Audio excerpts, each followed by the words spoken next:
Tingnan nyo po mga tol.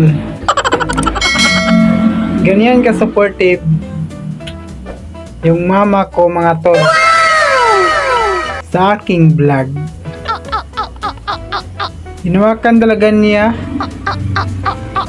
yung selfie stick sa vlog. Kaya mahalin natin ang magulang natin. Kaya kung may ina ka na supportive, alagaan mo at mahalin mo. Grabe si mama, sinabayan niya ako sa vlog ko. Proud ang mama ko. Mga tol, sabihin man natin na lahat tayo nakaranas ng problema, pero pagkasama ang mama mo, mawala ang pagod mo kasi sila ang inspiration sa ating mga pangarap.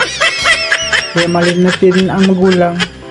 Kung di ka pa nakadikit sa iyong bahay, baka naman Pasko ngayon ha. Thank you!